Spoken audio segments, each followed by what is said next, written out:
second day of Vlogmas, Jenny gave to me 2 toddler apps and a great way to ditch the passy. Hello and welcome to Vlogmas Day 2. In this video, I'm actually going to cover some of my favorite apps for toddlers. Now, there's obviously a large debate around technology use for kids. So my general opinion of it is, whatever's best for your family is what you should do. I will tell you though that we do limit the amount of screen time that Alice has. Generally speaking, she maybe gets 20 minutes 3 times a week at most. That's not to say that there aren't high quality apps out there, and I want to show you some of them. So technically speaking, you're actually going to get 4 apps and not 2 like the song. And also, I'm sorry, I'm a terrible singer. I'm trying my best here. I'm going to show you 2 that are paid and 2 that are not paid, so you can kind of pick and choose what it is that is within your budget that might entertain your child. Okay, so the first app that I want to show you, and this is a free app, is called Peekazoo. Peekazoo is a fairly simplistic app. Basically what it is it's an app that will ask your child questions about animals that they see, and they have to pick up which one is doing a certain thing. For example, you might see a couple of different animals and it will say, which animal is hiding? And your child will have to look at the screen and figure out which of those animals is hiding or trying to hide. I find it's a great one too for social emotional learning because it will say things like which animal is angry or which animal is sad. So your child is able to see what someone's face may look like when they're feeling angry or feeling sad, which again will develop that emotional understanding of other people's feelings that you want them to eventually have. It does wind up being a little bit repetitive. However, I do feel like the core function of it is so strong, and the fact that it's free and it costs nothing is fantastic. I do believe there's actually a series of more than just Peekazoo. I have personally played Peekazoo. Alice has personally played Peekazoo, so I wanted to mention Peekazoo specifically.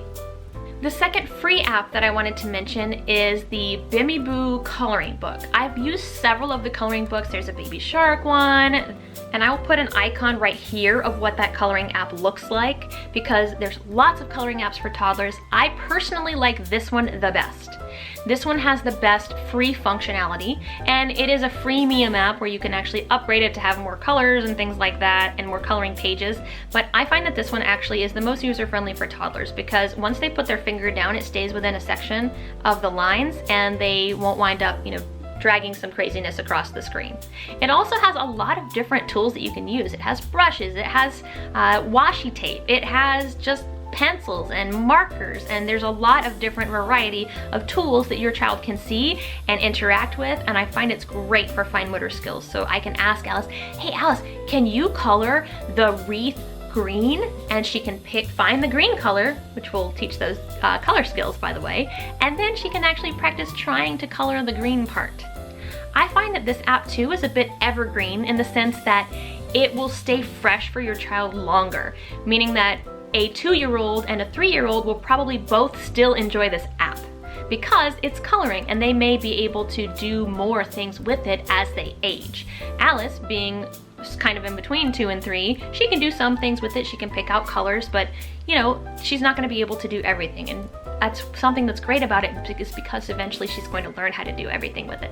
I did want to mention an honorable mention app for the free apps, and that is Elmo 1-2-3s. I had high hopes for this app because I love Sesame Street. It is such a fabulously wonderful educational program for children, and I wanted to love this app a little bit more. However, I found that it was a little bit too advanced for Alice. Some of the functionality is good, like the videos and the tracing of the numbers. However, the games that you have with Abby I found were a little bit too advanced for my 2.5-year-old because it's asking them to do things like, you currently have 3 Tweedlebugs, take 1 Tweedlebug away. For Alice, that's just a little bit too abstract. If it were to just ask her to put 3 Tweedlebugs in the cart, she could probably do that, but kind of starting that subtraction piece on a digital platform is a little bit too complex for her. However, if you're looking for an app for maybe a 3-year-old, a 4-year-old that is about number fluency, this one is great and it's free. So I did want to mention that as an honorable mention. However, for me, I don't include it as my top 2 simply because it's a little bit too advanced for Alice. Okay, so now let's get into 2 of my apps that I actually paid for, and these to me are still worth it, and one of them actually still has some functionality being free.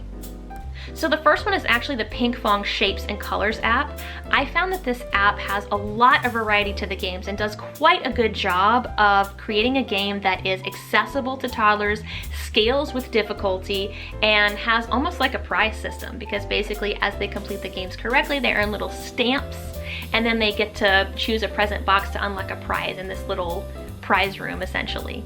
Alice really likes it. When she first started, she had a hard time with it, hard time understanding it, but as she's aged, she has understood more and more of them. For example, your child may only be able to sort the ducks by color at the start, but then moving forward, they can do the ones like sort the big balloons and the small balloons based on the child, or put the right color people into the cart.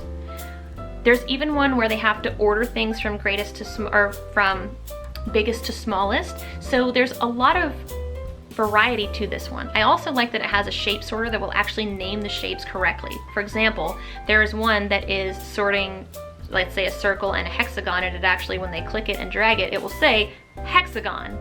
I love that it's actually introducing them to some of those more difficult words, even though they don't really need to know it right now. Because what else are you going to call it? I mean, it's a hexagon. Shapes and Colors is freemium though, and I did purchase it. I purchased the Ping Pong Suite because I actually was so impressed with this app that I thought it would be worth it to try the rest of them. I will say, I think that this one is the best one, so my tip to you is purchase just this one, and then if you feel like you want to try the rest of them, you can. They have a coloring app, they have a couple of other ones in their suite, and they're worth trying out too. But this one is probably my favorite for cognitive development, but is less flexible on, you know, creativity and letting Alice just sort of play around, if you will. The last app that I wanted to mention, and you know, this one is near and dear to my teacher heart, is Epic Books. Epic Books is so fantastic. I use it in my classroom actually for my 4th graders, and I use it for my daughter. Epic Books is basically an app where you can pick books that are either read aloud to your child and they can see the pages and the words because it highlights them, or you can sit down with your child and have them flip through the pages of a book. Something I like with the book is they actually have to swipe the pages in the book just like they would be turning the pages of a physical book. Now obviously an app will never replace a physical hard copy book, in my opinion, for a child, especially considering it promotes that fine motor skill of turning those pages. But let's say you're on a road trip and your child wants to read some books. It's a whole humongous library of books, tons of things. I'm able to let Alice pick something that's of interest to her, and she really enjoys reading with me in particular. Epic Books is paid.